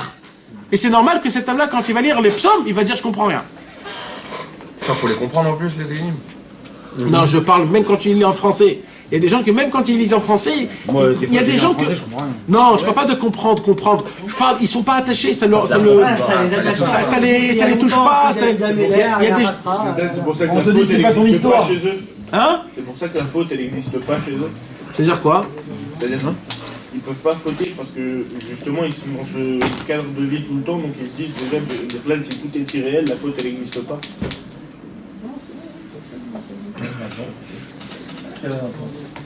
Je sais pas. Je sais pas. Je sais pas. Moi je suis pas là-bas, je peux pas te répondre. En tout cas c'est ça tout le Inyan. C'est pour cela que celui qui est porteur de mauvaises nouvelles, il peut pas dire des Teilim. Parce que tous les Teilim c'est l'inverse de porter des mauvaises nouvelles. Parce que tous les Teilim en vérité c'est comme par exemple quelqu'un, un jour il m'a dit, c'est angoissant de lire les histoires de Rabbi Israël. Ah ouais. Quand tu lis, comment il s'appelle le livre? Non, pas écoute Israël, discussion. Conversation. Quand tu lis conversation. Le même écoute Israël. Ah ouais, il est pas facile. Pense que son fils et tout qui est bon, c'est grave, ça. Eh ben taisez-vous parce que je voulais dire exactement l'inverse. Mais celui qui lit conversation, c'est de la rasera. T'as l'enfant qui meurt, etc. Et ça. Mais en vérité, Rabbi Israël nous a raconté tout ça pourquoi? Parce que ce que vous savez pas, c'est quand lui racontait tout ça, il le racontait avec un sourire en éclatant de simcha. Et tout ce qu'il te racontait ça, c'était pourquoi? C'était pour te faire montrer où un homme il était et où il peut être. Et qu'est-ce que j'ai pu recevoir de tout ça? Donc maintenant, tout le nien, c'est où tu attrapes et qu'est-ce que tu attrapes. J'ai la possibilité d'attraper tout le côté rasratique. Pareil, quand tu lis les psaumes, tu dis le pauvre David, il n'arrêtait pas d'avoir que des galères, dans chaque psaume il y a une autre galère. C'est vrai. Mais non, mais c'est ça exactement, ça c'est quelqu'un qui est porteur de mauvaises nouvelles qui voit les télim de cette façon-là. C'est pour ça que lui il peut pas lire les télim. Pourquoi? Parce que toi tu regardes le côté humainement de ce monde-ci.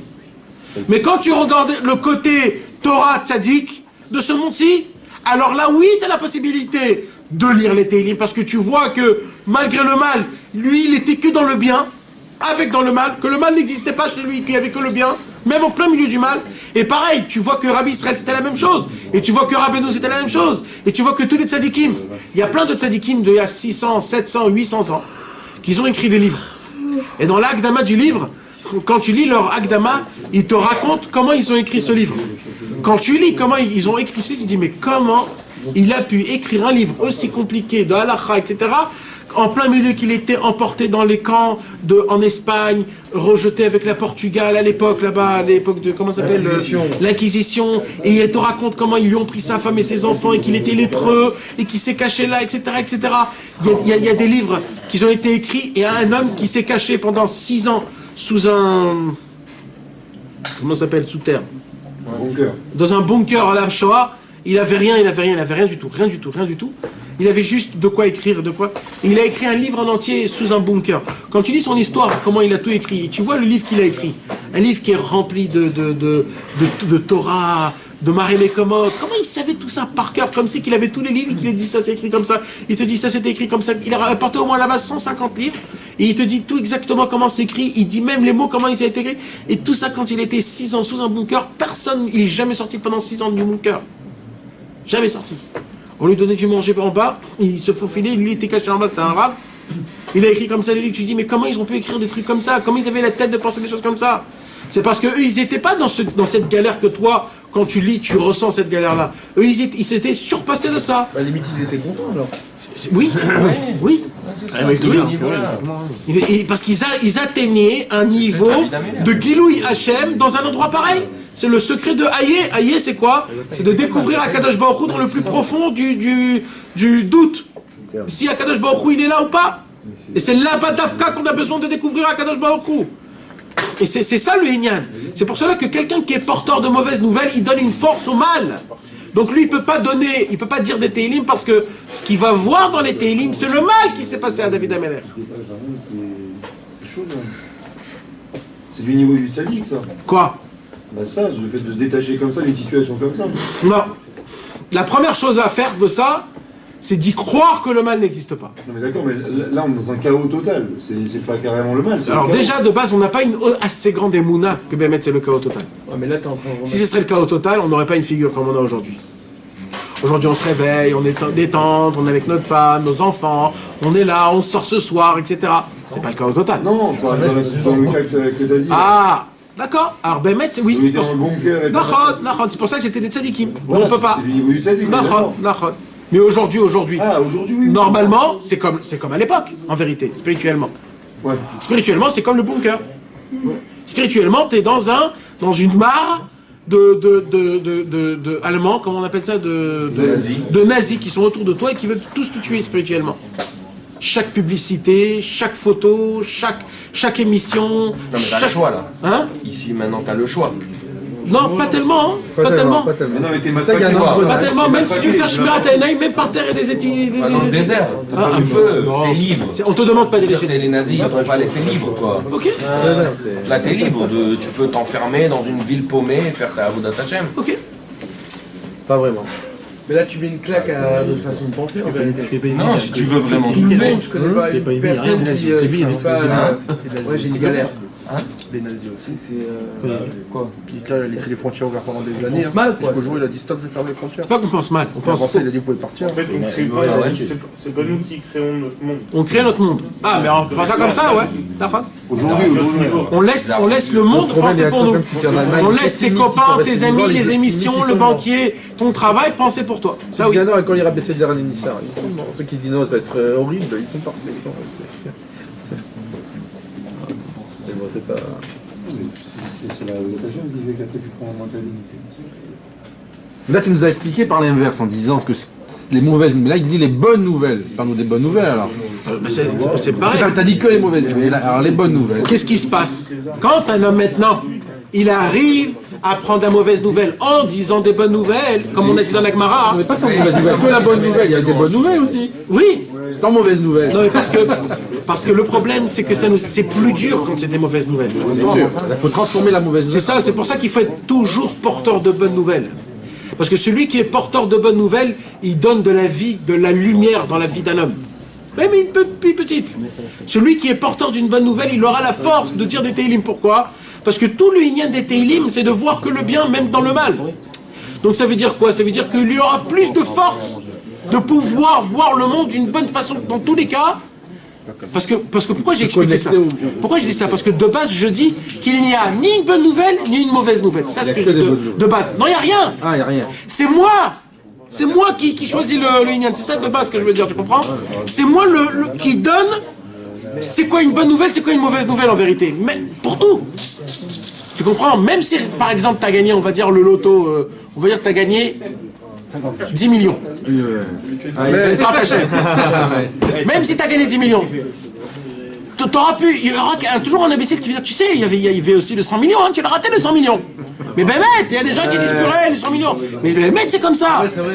Et ça t'enlève tout le Inyan. Par contre, il y a des gens qui viennent, ils disent purée, je voulais 100 000 et j'ai reçu 10 millions. Il y a tout, en vérité, tout, c'est en fonction, c'est toi qui donne la bonne nouvelle ou la mauvaise nouvelle. C'est pour ça que j'ai voulu expliquer d'abord le mal.